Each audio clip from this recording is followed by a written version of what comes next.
But what you do put out in the world is exactly what's coming back to you. And if you find things coming back to you that you don't like and don't understand, don't ask yourself why these things are coming to you. Ask yourself what you're doing to make them come back to you. And when you start putting the responsibility on yourself, you'll start seeing dramatic changes. Dramatic changes. And there are people who come to me and who came to me for years when I had my own counseling practice and so on, and they would say to me, I just keep attracting the same kind of people, the same kind of events, the same kind of losers into my life. Why is that? Why do I keep doing that? And I keep attracting an absence of abundance. I just can't seem to attract abundance into my life. I'm always behind the 8 ball. I'm never getting ahead. And I suggested to them, I said, did it ever occur to you that that's the very kind of message you're sending out to the world and out to the universe? That the ocean of abundance is there. And you can go to that ocean of abundance and you can take a Mack truck and you can fill it up 20 times a day and take it out of there, and guess what? It doesn't impact at all the ocean of abundance. It doesn't even go down a zillionth of an inch. It's unlimited. Or you can go to the same ocean of abundance with a eyedropper, and you can just take this much out once a month and say, that's all that seems to be available for me. And the interesting thing for me is that when people go to this ocean of abundance, this unlimited world, all that I have is thine, it says in the holy books. All that I have is thine. It's all there for you. But if you believe inside that it's limited, that you can only get so much, that other people are going to get it before you do, then you'll find yourself creating that very same thing. And people who write to me, I send them something. When I encounter somebody that needs help of some kind, I'm very often just giving that to them. And then I find that it just keeps coming back into my life. And once I shifted that energy off of what can I have into what can I give, it seemed to me that the universe responded back with the very same message. What can I give to you? And the most incredible and wonderful and beautiful abundance has flowed into my life in every way that I can possibly think of. You can't give away what you don't have. So take a look at an inventory of what you do have. How much do you love yourself? How much kindness do you have in you? How much peace do you have in you? How much joy do you have in you? And if you're able to give that away as many times as you can in a given day, watch and see how much more of that continues to show up and come back in your life. Okay? I know you have a book you wanted to write. I know there's a composition you wanted to compose. I know there's a song you want to sing someplace. Maybe you want to raise horses out in Montana. Or maybe you want to open up an ice cream shop on Cape Cod. Who knows what it may be. Maybe you just want to travel and see the world. It doesn't matter what it is you do. You could be a cab driver, a teacher, a factory worker, a manager. What matters is that you put your attention on how may I serve. Think of the people you go to, whoever you are in your path. You can run an entire business this way, not being attached to outcome, putting attention on service. Your life becomes about living those virtues. How can I serve? How can I be gentle? How can I be reverent? Thinking like that means you're living in meaning. Living the virtues is all we need to do. Of being receptive, kind, loving, beauty, abundance. When you're in this place, the universe conspires with you to create the right people, the right things. It all shows up. It's not your ego. I don't do it. It's called surrender. It's called, in the recovery movement, we call this letting go and letting God. Just letting go. You have a senior partner, if you knew, who walked beside you at all times on this path that you've chosen, you could never have another doubt that this would work. And I'm telling you, you tuned in today on this PBS show to listen to somebody who has believed. Not only do I believe in this and write about it, speak about it, I live it every day of my life. It always works. Surrendering to something that is bigger than you, that you are connected to, and that's really in control of everything. There's a place deep within us that wants to feel fulfilled. That wants to know that my life has made a difference. that I've left this place, this planet that I've lived on, better than when I arrived. That someone's life has been profoundly touched because of my existence. We all want that. It's not about age or about finding yourself. Wherever you are, at whatever age, you're only a thought away from changing your life. Two quotes. The first from the Upanishads, quote, "Life in the world and life in the spirit are not incompatible," unquote. And from Søren Kierkegaard, the great Danish theologian, quote, "The majority of men live without being thoroughly conscious that they are spiritual beings," unquote. Heaven should not be thought of as a place you'll ultimately arrive at once you leave this earthly existence. Rather, it seems to me that you'd want to experience heaven right here on earth. As the title of this chapter suggests from a poem by Elizabeth Barrett Browning, earth itself is crammed with heaven. But do you see heaven in your daily life? Do you feel as if you're in a heavenly world? If the answer is no, then you're out of balance. You've probably made your physical world the primary focus of your life, with little or no attention given to the heavenly part of your earthly existence. What this imbalance looks like. When you place the larger part of your life energy on the material world, you're generally in a continual state of worry about your stuff, and you feel like you'll never get ahead in this game of life. Virtually all of your mental energy is focused on what you have or don't have. You assess your worth based on such material issues as what kind of automobile you drive or how fashionably you're dressed. You may even feel inferior because other people have more stuff. This imbalance between the spiritual and material world usually means that indebtedness is a way of life. You place a heavy emphasis on winning, becoming number one, and comparing yourself to others. A preoccupation with the material aspects of life leads to looking at life in a superficial way, where appearance is viewed as more important than substance. What others think is the most important measuring device, and how you stack up to externally imposed standards becomes all important. All of this anxiety that leads to stress is avoidable if you opt to balance the material-spiritual scale. Just a balance, an even split between these two aspects of yourself, is all you need to achieve. The title of this chapter, Earth's Crammed with Heaven, is meant to signify that it's all right here, right now, not in some other place in a distant future years from now or after the death of your physical self. Heaven is right here, now, at this time, when you find your balance point. Equalizing the balance scale. Heaven is a state of mind, not a location. Since spirit is everywhere and in everything, you can begin equalizing your material and spiritual life by making a conscious decision to look for the unfolding of spirit in everything and everyone that you encounter. I personally do this by making an effort to look upon my world as if I were observing it through lenses that filter out the form and all of the material aspects of what I'm seeing, and I can only view the spiritual energy that allows what I'm noticing to exist. Try putting on these imaginary magical lenses and see how different everything appears. The natural world is a pleasant place to begin this experiment. Nature.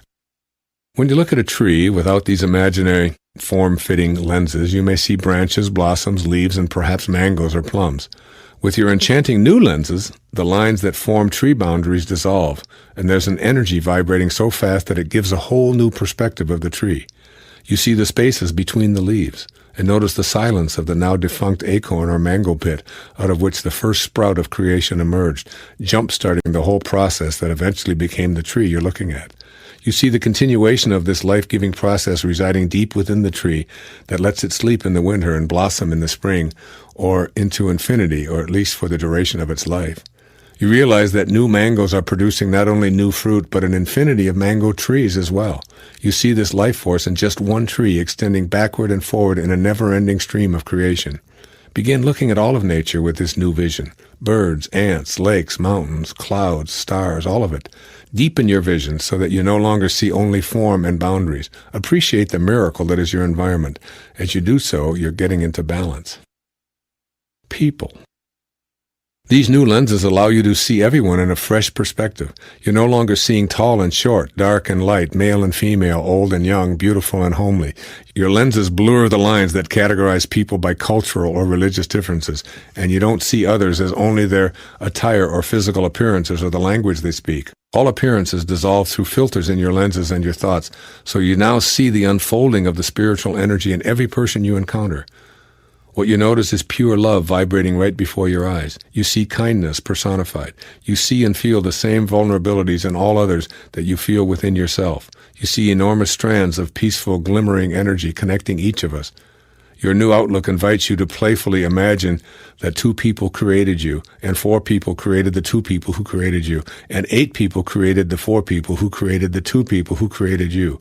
As we go back a few more generations to the time of Abraham Lincoln, there are 16,000 people you're related to who had to come together to create you. We can imagine going back to the time of Socrates and puzzle over the apparent math we come up with. Trillions of people were needed to create one of us, but trillions of people haven't even existed, so somehow, in some mathematically puzzling way, we're all related to each other. These are the kinds of fascinating connections that you can begin to observe with your imaginary lenses, transforming your thoughts. You discover that there's no one to judge, no one to hate, and no one to harm, because you see clearly that we're related. In fact, we're all one. From here, you can extend your perspective to include all of life. Events. Where you once viewed the comings and goings of people as pure happenstance in current time shaping the events of your life and the lives of everyone else, your new filtering lenses allow you to see how all of these things are connected energetically. Now you see an infinite network of laser-like energies emanating from the thoughts of everyone, blending the events in everyone's life in energetic perfection. You see people with very fast vibrations of energy matching up perfectly with the energy of the source of creation. You see how they attune with the all-creating, all-knowing source of life, and how events are perfectly attracted in a vibrational match. You also see what appears to be accidents, tragedies, and horrors, and how they, too, are vibrational matches that collide in what you've called mistakes, but are really the result of 2 or more energies meeting in a larger picture that you couldn't previously see. You witness the connection between the expectations of individuals and what they attract into their lives. With these amazing lenses, you note that all events and all accidental encounters are really incredibly compatible vibrational matches rather than randomly occurring situations. With this awareness, you're attaining a level of balance between spirit and form. Do you know your past? Do you know where it is? It's only where you think. Do you know that every relationship you have, close your eyes, just close your eyes. Just close them. Okay, where's your husband? Where's your wife? Where are your children, your grandchildren? Where's your ex-spouse? They're all in your mind. Open your eyes. Now they're gone. Close your eyes. There they are again. They're just in your mind. You carry your relationships around in your mind. And if your thoughts about your relationships are on what is wrong, what you don't like, what you hate, what they did to you, that will be your experience. And you will materialize or manifest more and more of that pain into your life. If you look at what you love about them and make that the focus of your attention, that will be the nature of your relationship. It's the greatest secret in making any relationship work. It's so simple. Always focus on what you love if you want that to expand in your life. When you look at someone that you're in a relationship with, look at what you love, because what you think about is what expands. I'll be talking about that a little bit later on, about not giving energy to the things you don't want, because what you think about is what expands. And if what you're thinking about what you don't want, then more of what you don't want will just keep showing up. It's the only way it works. So now I'd suggest to everybody in this room and everybody listening that you take an eraser to all of the wounds of your past and you just send them away. And don't make them your calling card anymore. And bring the presence of God to those problems. And the presence of God is nothing more than a higher, faster energy. It's all energy. Everything is energy. As Einstein said, nothing happens until something moves. And spiritual energy is just energy that moves very fast and at very high frequencies. And problematic energy is very slow and very low frequencies. And when high, fast frequencies are put in the face of low, slow energies, they are nullified. They dissipate. They can't survive. There's a song that they sing at a lot of the churches that I speak in. It says, "Surely the presence of God is in this place." It's a great affirmation. Anytime, or the affirmation from A Course in Miracles, I can choose peace rather than this. But surely the presence of God is in this place. Every time that I have a conflict with one of my children or with any place, I just bring that line to bear on what is I am experiencing right now. I just bring that line to bear. Surely the presence. Because there's no place that God is not. As the little child in India in the 7th century, who was an avatar, who was really God in a human form, and everywhere he would go, people would be healed just by being in his presence, just like St. Francis. He'd be seen in the village, he'd be seen in the valley at the same time. Lights would emanate from his body wherever he would go, and everyone in the village knew that this was a child of God. This was God in their village without the benefit of an ego. This was an egoless being who had shown up in their village, which is what I believe our great spiritual teachers were. Like, there's ways to reach highest levels of consciousness. One of them is to take on an ego and then spend a big hunk of your life seeing if you can shed as much of it as you can. Which has been my path. But there's another one where you just show up and you never take on an ego in the first place. There's only been a handful of those in recorded history. And this little child was one of them. And the elders in the tribe knew that this was God in a human form. And they went up to the little boy and they said to him, trying to bribe him, "I'll give you an orange," they said, "if you can tell me where God is." And the little boy, without hesitating, said, "I'll give you 2 oranges if you can tell me where God isn't." It's one of the very fundamental precepts of this entire program, is that there's only one power in the universe, and that is the power of God. And that whenever we see evil, it's nothing more than love going in the wrong direction, away from its source. And all we have to do is figure out a way to get it to turn around and start returning to its source. Because there's only one power in the universe. And every time we think that we are in something that isn't good, like a problem, like disorder, disharmony, disease, discomfort, what we've done is we've used our mind to create a separation from God. And as long as we are moving away from that source, from that spirit, as long as we're moving opposite of that, those problems continue to manifest. But if we can somehow figure out a way to turn around and move back in that direction, we can eliminate it. Non-erroneous zone people, which I now call NEZ, N-E-Z, are different from the normals in our world. While they look very much like everyone else, if you observe very closely, you'll note distinct qualities, none of which are racial, socioeconomic, or sexual, which disconnects them from so many other people. They do not fit neatly into any role definition, job descriptions, geographic patterns, educational levels, or financial statistics. There's a different quality about them, but the different part is not discernible by scanning the traditional external factors that typify many efforts at classifying people.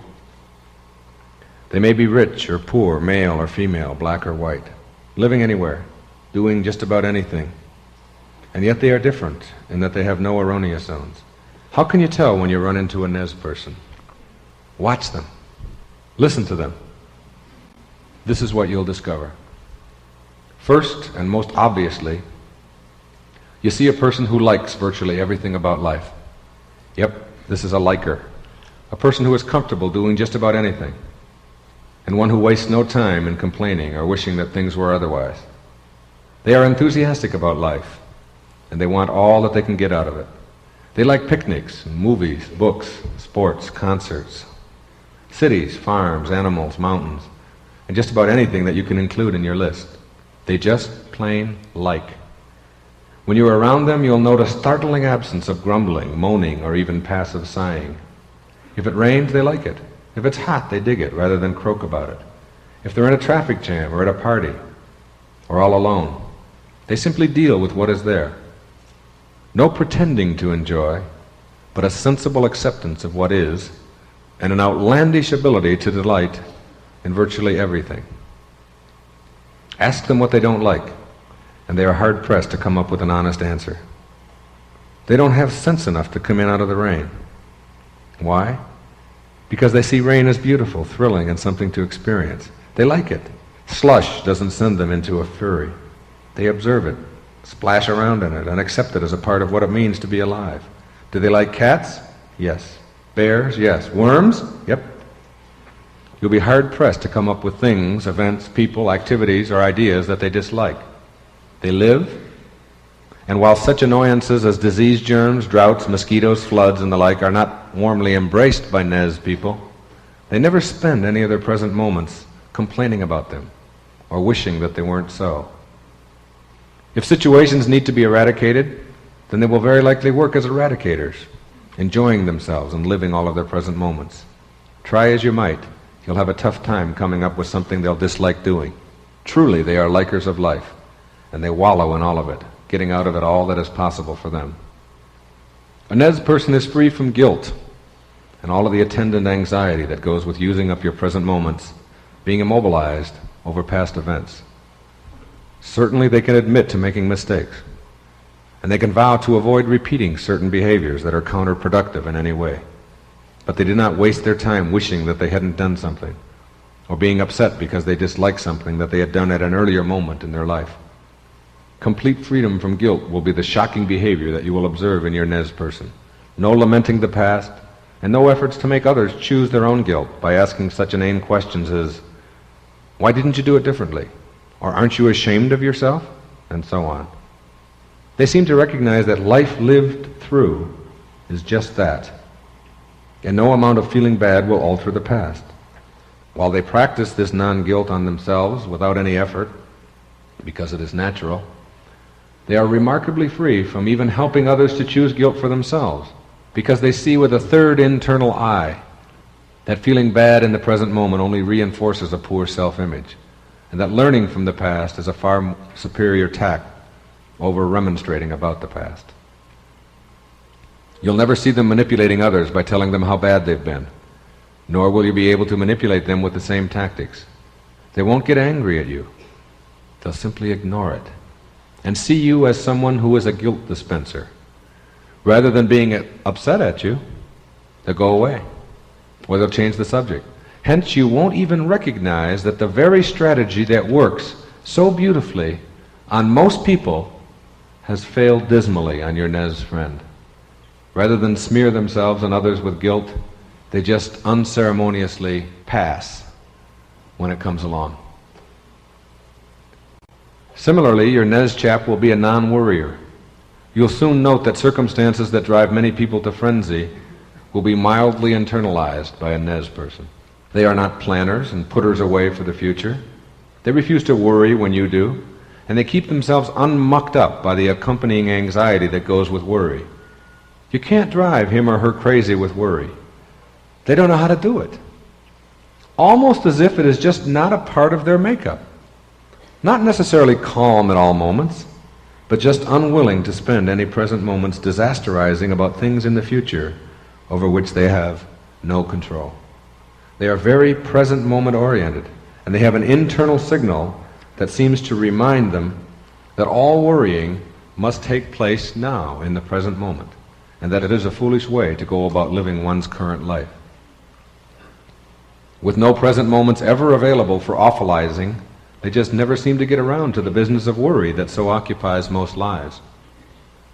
Your Nez person is able to live now rather than in the past or the future. They are unthreatened by the unknown, and they seek out experiences that are new, untried, and unfamiliar to them.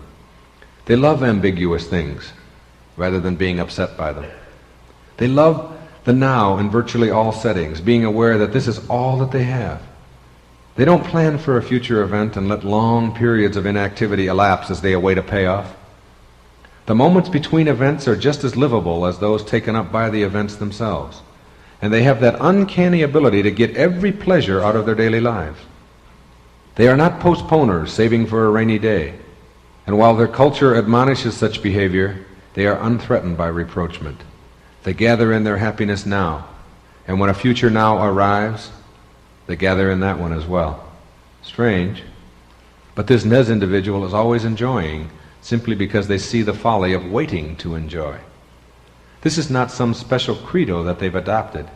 It is the natural way of living, very much like that of any child or all animals. Grabbing heavy doses of present moment fulfillment, while most normals spend their lives waiting for their payoffs and never being able to seize them. These people are strikingly independent people. They are out of the nest. And while they have a strong love and devotion for family, they see independence as far superior to dependence in all relationships.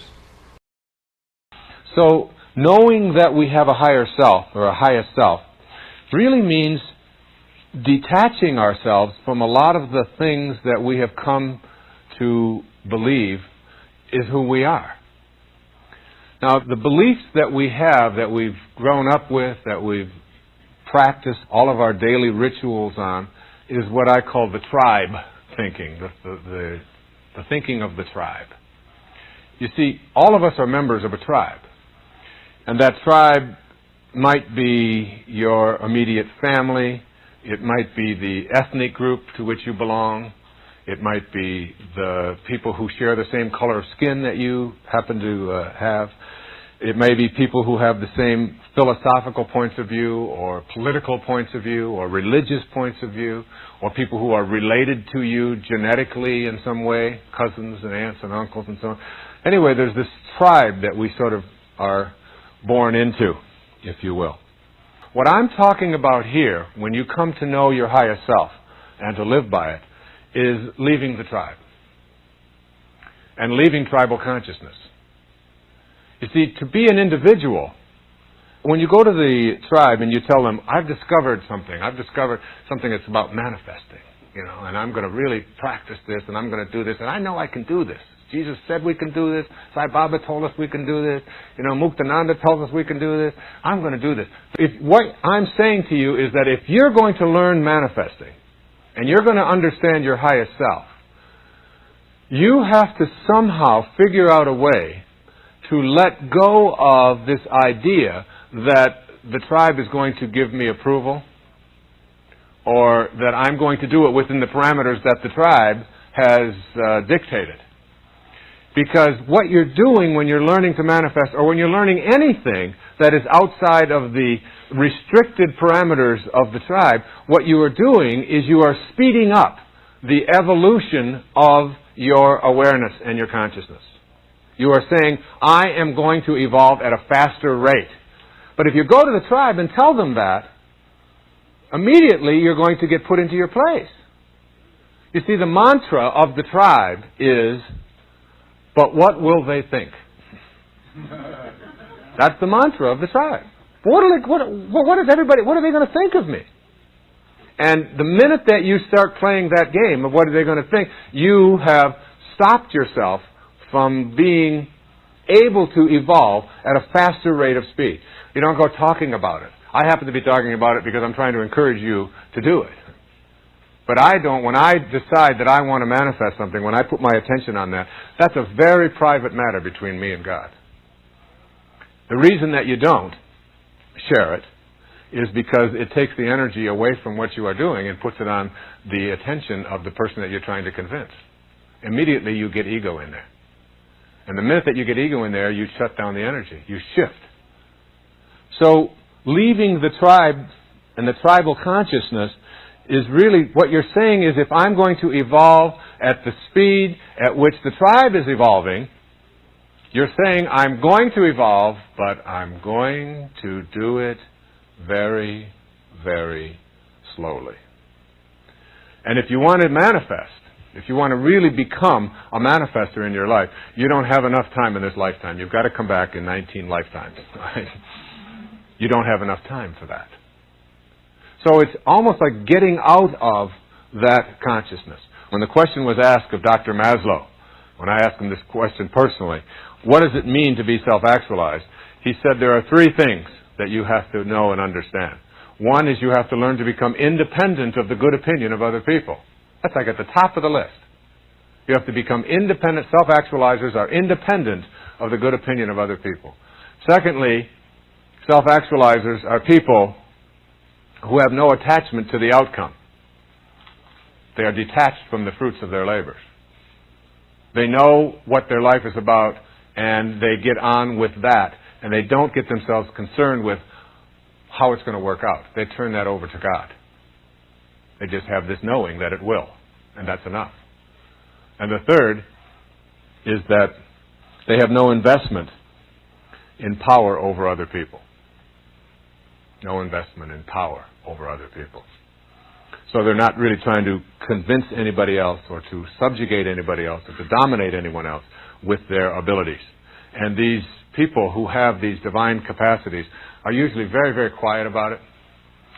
And they will get disapproval and they will acknowledge it. And it's okay. They just move along. They don't allow that to be the focus of what it is that they're going to do in their lives.